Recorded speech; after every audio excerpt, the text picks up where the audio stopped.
Hi good morning students. आज हम एक नई टेंस पढ़ने वाले हैं। वो टेंस कौन सी है? Past continuous tense. अब इस टेंस को हम कब यूज करते हैं? whenever we have to talk about an action that was happening in the past। कोई भी एक्शन जो पास्ट में हो रहा था उसको स्टेट करने के लिए हम क्या यूज करते हैं? Past continuous tense. कोई भी चीज जो पहले कॉन्टिन्यूएशन में थी उसके लिए हम ये टेंस यूज करेंगे। ठीक है। अब इस टेंस को हम दो तरीके से पढ़ सकते हैं। एक तरीका होता है आपका हिंदी वाला, जो हमें हमेशा से पढ़ाया गया है बचपन से, कि जब भी हमारा जो सेंटेंस है, हिंदी का सेंटेंस है, वो एंड होता है किससे? रहा था, रही थी या रहे थे से, तब हम ये टेंस यूज करेंगे which is past continuous tense. और जो दूसरा तरीका है वो इंग्लिश यूज वाला है, जिसके अंदर हम इंग्लिश यूजेस के थ्रू इस टेंस को पढ़ेंगे। ठीक है। तो सबसे पहले हम हिंदी के थ्रू पढ़ लेते हैं। जैसे कि मैंने अभी भी आपको बताया कि जब भी आपका हिंदी का सेंटेंस एंड होगा रहा था, रही थी, रहे थे से, तब हम पास्ट कॉन्टिन्यूअस का यूज करेंगे। Let's take some examples. ठीक है। मैं खाना खा रही थी, तो यहाँ पे लास्ट में क्या आया? रही थी। अगर मैं बोलूँ कि वो लोग हंस रहे थे, तो यहाँ पे क्या आया? वो लोग हंस रहे थे आ गया। इसी तरीके से अगर मैं बोलूँ कि मैं आइसक्रीम खा रही थी, तो मैं खा रही थी। या मैं बोलूँ कि मैं खाना बना रही थी, तो मैं बना रही थी। तो यहाँ पे क्या हो रहा है?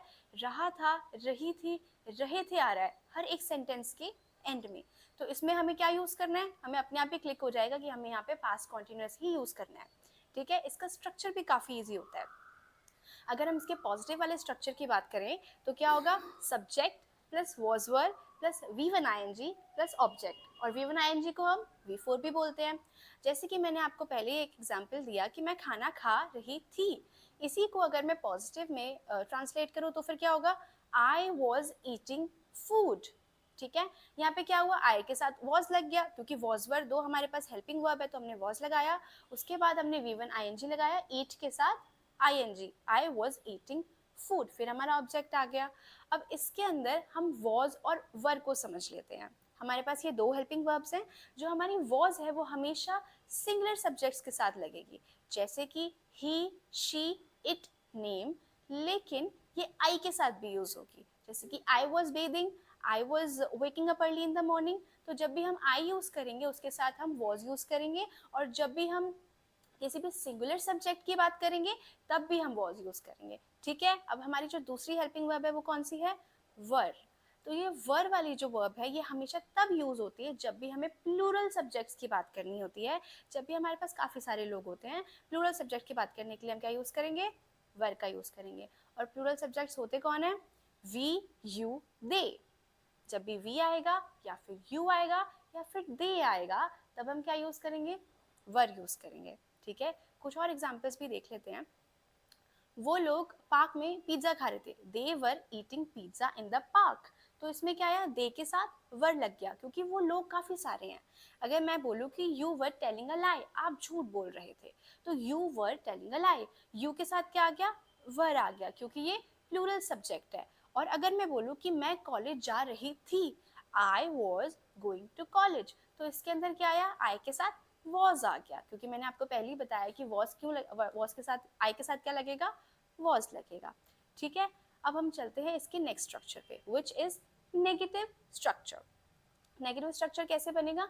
ये भी काफी इजी है। सिर्फ हमें हेल्पिंग वर्ब के बाद नॉट लगा देना है। Subject plus was verb plus not plus V1 ING object. ठीक है। अगर मैं आपसे बोलूँ कि मैं खाना नहीं खा रही थी, क्योंकि हमने पॉजिटिव में वो वाला सेंटेंस लिया था, तो मैं खाना नहीं खा रही थी। I was not eating food.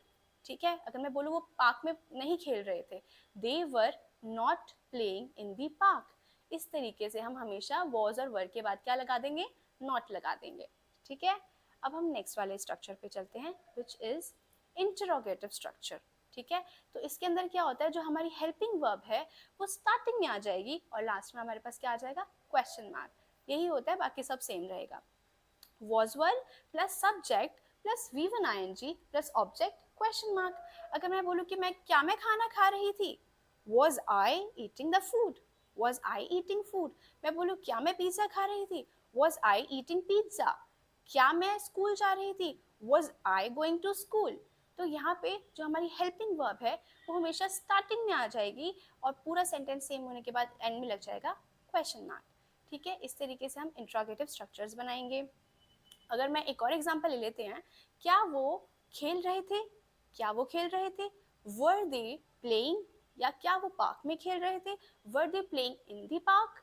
तो इसके अंदर क्या हुआ, हमने वर के साथ भी एक सेंटेंस ले लिया, इसके अंदर वॉज और वर क्या आएगा, स्टार्टिंग में आ जाएगा और हमारा सेंटेंस फॉर्म हो जाएगा। ठीक है, अब हमने क्या किया है, हिंदी के थ्रू तो इसको पढ़ लिया है, अब इस टेंस को और ज़्यादा क्लैरिफाई करने के लिए हम इंग्लिश के थ्रू भी पढ़ते हैं।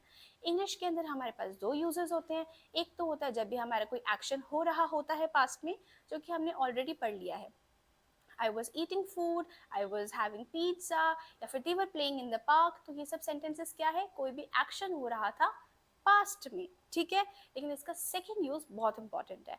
इसका सेकेंड यूज हमें ये बताता है कि जब भी कोई एक्शन ऑलरेडी हो रहा था और फिर दूसरा एक्शन हो गया, जैसे कि I was eating food when my phone rang, जब मैं खाना खा रही थी मेरा फोन बजा।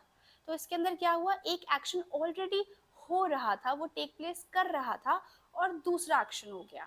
अब इसके अंदर आपको ध्यान रखना है कि हमेशा एक फर्स्ट एक्शन होगा और एक सेकेंड एक्शन होगा। जो आपका फर्स्ट एक्शन होगा वो हमेशा लॉन्गर ड्यूरेशन के लिए होगा, वो लंबा होगा, और जो सेकेंड एक्शन होगा वो थोड़ा कम ड्यूरेशन के लिए होगा, वो थोड़ा छोटा होगा। जैसे कि ये वाला एग्जाम्पल जब हमने लिया कि मैं खाना खा रही थी, तो कुछ टाइम तक तो मैं खाना खाऊंगी ना, 10 या 15 मिनट मुझे लगेंगे खाना खाने में, लेकिन जब मेरा फ़ोन बजा, फ़ोन को आने के लिए ज़्यादा टाइम नहीं लगेगा, या तो 10 सेकंड, 15 सेकंड, ज़्यादा से ज़्यादा 30 सेकंड मान लो।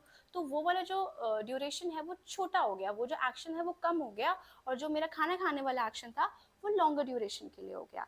अब इसके अंदर हम क्या करेंगे, जब भी हमारे पास लॉन्गर ड्यूरेशन का एक्शन आएगा उसको हम बनाएंगे पास्ट कॉन्टिन्यूअस टेंस में, और जब भी हमारे पास शॉर्टर ड्यूरेशन वाला एक्शन आएगा उसको हम बनाएंगे पास्ट सिंपल टेंस में। ठीक है, जैसे कि इस वाले सेंटेंस को हम वो करते हैं, ट्रांसलेट करते हैं, I was eating food when my phone rang। तो फोन रैंग क्योंकि छोटा एक्शन है, शॉर्टर ड्यूरेशन का एक्शन है, इसीलिए वो पास्ट सिंपल में बना है। और when I was eating food क्योंकि एक लंबा एक्शन है, लॉन्गर ड्यूरेशन का एक्शन है, इसीलिए किस में बना है, पास्ट कॉन्टिन्यूअस में बना है। ठीक है, अगर मैं आपको दूसरा एग्जाम्पल दूं कि जब मैं कपड़े धो रही थी, किसी ने दरवाजे पर नॉक किया, when I was washing clothes somebody knocked at the door। तो somebody knocked क्यों आया, ईडी क्यों आया, क्योंकि ये पास्ट सिंपल में बना है, क्योंकि ये छोटा एक्शन है, क्योंकि बार बार थोड़ा ना कोई नॉक करता रहेगा, नॉक किया खत्म हो गया एक्शन। लेकिन कपड़े धोना तो काफी लंबा एक्शन है ना, मैं काफी टाइम से कपड़े धो रही थी, तो इसीलिए ये कैसे बनेगा, जैसे मैंने आपको बताया कि पहले आईएनजी आएगा और उसके बाद शॉर्ट ड्यूरेशन के लिए पास्ट सिंपल आएगा। अगर हम कोई और एग्जाम्पल लें, तो I was crossing the road when I saw an accident. मैं रोड क्रॉस कर रही थी जब मैंने किसी का एक्सीडेंट देखा। तो इसके अंदर क्या हुआ, मैं रोड क्रॉस कर रही थी, which is a longer action, एक लॉन्गर ड्यूरेशन का एक्शन है, और सिर्फ मैंने थोड़े इंस्टेंट्स के लिए क्या देखा, एक्सीडेंट को देखा, वो शॉर्टर एक्शन है, इसीलिए वो किस में बना है, पास्ट सिंपल में बना है। उसमें क्या आया, आई सॉ एन एक्सीडेंट, वो पास्ट सिंपल में बना है। और when I was crossing the road, ING के साथ ये पास्ट कॉन्टिन्यूअस में बना है, क्योंकि ये एक लॉन्गर एक्शन है। ठीक है, I hope you understood this. अब हम एक क्विक समरी कर लेते हैं। हमने क्या पढ़ा है कि हम जब भी पास्ट कॉन्टिन्यूअस को यूज करते हैं तब हम बात करते हैं किसी एक्शन की जो कि पास्ट में हो रहा था और कॉन्टिन्यूएशन में चल रहा था।